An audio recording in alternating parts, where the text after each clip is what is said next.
know what we are gonna do. It is the initial and the most important thing we should do. We should understand everything before we start anything.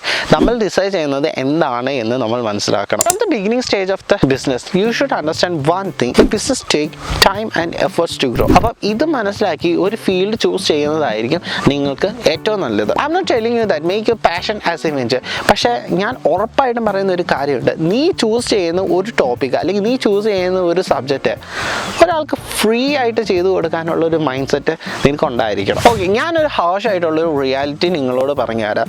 മിക്കവാറും ഒരു 9 to 5 ജോബിൽ നിന്ന് രക്ഷപ്പെടാനായിരിക്കും നിങ്ങളൊരു entrepreneur ആവാൻ വേണ്ടി വിചാരിച്ചിരിക്കുന്നത്. Properly അതായിരിക്കും case. പക്ഷേ ഇവിടെ സംഭവം എന്ന് പറഞ്ഞാൽ വളരെ ഡിഫറെൻ്റ് ആണ്. അവിടെ 9 to 5 ആണ് നമ്മൾ വർക്ക് ചെയ്യണമെങ്കിലും നമ്മളൊരു ഓൺട്രപ്രണർ ആയി കഴിഞ്ഞാൽ we are gonna work for 24 hours man. അതുകൊണ്ടാണ് ഞാൻ പറഞ്ഞത് ഇഷ്ടമുള്ളൊരു ടോപ്പിക് നമ്മൾ മെയിനായിട്ട് എടുക്കാം.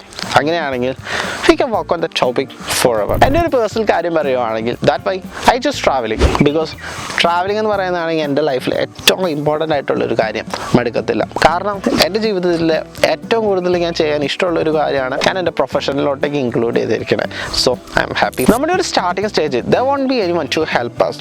Each and every work നമ്മൾ തന്നെ ആയിരിക്കും ചെയ്യുന്നത്. അതുകൊണ്ടാണ് ഞാൻ പറഞ്ഞത് finding A perfect topic is very important. അത് മാത്രമല്ല, ഒരു ടോപ്പിക് കണ്ടുപിടിച്ച് കഴിഞ്ഞാൽ നമ്മൾ ലുക്ക് ഫോർവേഡ് ചെയ്യേണ്ട ഒരുപാട് കാര്യമുണ്ട്. For example market research, business plan, making business structure, business registration, mentors, tax collection. നിങ്ങൾ മോട്ടിവേറ്റഡ് ആയിട്ടാണോ ആ ഒരു ടോപ്പിക് ചൂസ് ചെയ്തത്, അതോ പാഷനേറ്റഡ് ആയിട്ടാണോ എന്ന്, create a powerful message, discover your big ideas എന്ന് പറഞ്ഞ് ഈ കാര്യങ്ങളെല്ലാം ഗോ ഓൺ ചെയ്യും. ഈ മുകളിൽ പറയുന്ന കാര്യങ്ങൾ മോസ്റ്റ് ഇമ്പോർട്ടൻ്റ് ആയിട്ട് പിക്ഡ് പോയിന്റ്സ് ആണെങ്കിലും അതിൽ നിന്ന് ഏറ്റവും ഇമ്പോർട്ടൻ്റ് ആയിട്ടുള്ള കുറച്ച് പോയിന്റ്സ് ഞാൻ ലൈറ്റ് ആയിട്ട് എക്സ്പ്ലെയിൻ ചെയ്ത് നിങ്ങൾക്ക് പറഞ്ഞു തരാം. ബിക്കോസ് ഈ ഒരു ചെറിയ വീഡിയോയിൽ we don't have the luxury of time. ഏറ്റവും സിമ്പിൾ ആയിട്ട് മാർക്കറ്റ് റീസെർച്ച് എന്താണെന്ന് പറഞ്ഞു തരണമെങ്കിൽ നമ്മൾ സെയിൽ ചെയ്യുന്ന product even it is physical or digital, അതിനെക്കുറിച്ചുള്ള കംപ്ലീറ്റ് ഇൻഫർമേഷൻ ഗ്യാതറിങ്. ഒരു സെഗ്മെന്റിൽ നമുക്ക് എത്രത്തോളം ഓപ്പർച്യൂണിറ്റി ഉണ്ടെന്ന് മനസ്സിലാക്കി അത് നമുക്ക് എത്രത്തോളം പുഷ് ചെയ്യാൻ പറ്റുമെന്നുള്ള കാര്യങ്ങൾ ഫൈൻഡ് ഔട്ട് ചെയ്യുക എന്ന് പറയുന്ന A to Z topping on our subject is not a market research. Whatever happens,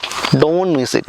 Because നിങ്ങൾ ചെയ്യുന്ന കാര്യത്തിൻ്റെ ഏറ്റവും അടിസ്ഥാനമായിട്ടുള്ള കാര്യങ്ങൾ കണ്ടുപിടിച്ച് മനസ്സിലാക്കുക എന്ന് പറയുന്ന ഈ ഒരു കാര്യം നിങ്ങൾ ഒഴിവാക്കാനേ പാടില്ല. The next one in the line is finding a external mentor. വളരെ എക്സ്പീരിയൻസ് ആയിട്ടുള്ള ഒരു മെന്ററെ കണ്ടുപിടിച്ചിട്ട് നിങ്ങളുടെ ഐഡിയ ഒരു വർക്കിംഗ് മോഡൽ ആക്കുന്നതിനേക്കാളും ബെറ്റർ ആയിട്ട് ഒന്നുമില്ല. ഒരു മെന്റർ എന്താന്ന് പറഞ്ഞു കഴിഞ്ഞാൽ നിങ്ങളുടെ ഒരു പേഴ്സണൽ ലൈഫിലോ പ്രൊഫഷണൽ ലൈഫിലോ നിങ്ങൾക്ക് ഗൈഡൻസും അഡ്വൈസും സപ്പോർട്ടും തന്ന് നിങ്ങളുടെ ഗ്രോത്തിനോട് ഒപ്പം ട്രാവൽ ചെയ്യുന്ന ഒരാളായിരിക്കും ഈ ഒരു മെന്റർ. പക്ഷെ നിങ്ങൾ ഇവിടെ മനസ്സിലാക്കേണ്ട ഒരു കാര്യം എന്താന്ന് പറഞ്ഞാൽ ഒരു മെന്ററിനെ കണ്ടുപിടിക്കുക എന്ന് പറയുന്നത് അത് അത്ര ഈസി ടാസ്ക് അല്ല. ആൻഡ് ഈ ഒരു മെന്റർ എന്ന് പറയുമ്പോഴത്തേനും നമ്മുടെ റിയൽ ലൈഫിൽ നമ്മളോട് ഇൻട്രാക്ട് ചെയ്യുന്ന ഒരാൾ മാത്രം ആയിരിക്കത്തില്ല.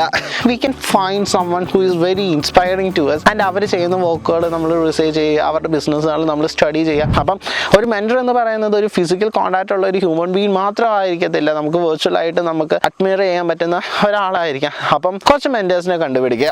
R you guys motivated or പാഷനേറ്റഡ്?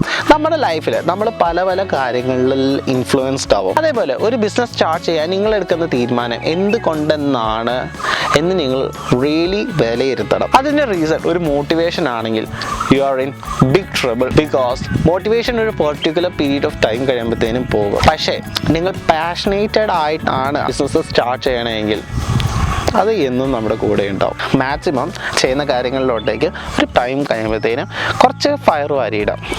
അപ്പം നമുക്കൊരു പുഷും കിട്ടും. എനിക്ക് പറയാനുള്ള വേറൊരു കാര്യം എന്താണെന്ന് വെച്ചാൽ create a powerful message and discover your big idea. നമ്മൾ നമ്മുടെ ഒരു പ്രോഡക്റ്റ് ഡെവലപ്പ് ചെയ്യുമ്പോഴാണെങ്കിലോ അല്ലെങ്കിൽ ഒരു സർവീസ് പ്രൊവൈഡ് ചെയ്യുമ്പോഴാണെങ്കിലോ we should have a powerful message to convey. അത് നമ്മുടെ പൊട്ടൻഷ്യൽ കസ്റ്റമേഴ്സിന്റെ പ്രോബ്ലം സോൾവ് ചെയ്യുന്നതിനെ കുറിച്ചായിരിക്കാം, അല്ലെങ്കിൽ അവർ നമ്മുടെ അടുത്തിൽ നിന്ന് എന്താണ് എക്സ്പെക്ട് ചെയ്യേണ്ടത് എന്നതിനെ കുറിച്ചുള്ള ഒരു ഇമേജ് ആയിരിക്കാം. പിന്നെ വേറൊരു കാര്യമുണ്ട്, hours will be announcing soon, so wait for it. Okay, and ഈ പറയുന്ന എല്ലാ കാര്യങ്ങളും കണ്ടിന്യൂസ് ആയിട്ട് നിങ്ങൾ ചെയ്യുമ്പോഴത്തേനും നിങ്ങൾ നിങ്ങളുടെ ഒരു ബിഗ് ഐഡിയയിലോട്ടേക്ക് എത്തിച്ചേരും. Trust me guys, if you do your things very serious and നിങ്ങൾക്ക് ഒരു വളരെ വലിയൊരു വിഷനോ വളരെ വലിയൊരു ഡ്രീമോ നിങ്ങളുടെ ലൈഫിലുണ്ടെങ്കിൽ ബിൽഡ് ഇറ്റ് സ്ലോലി.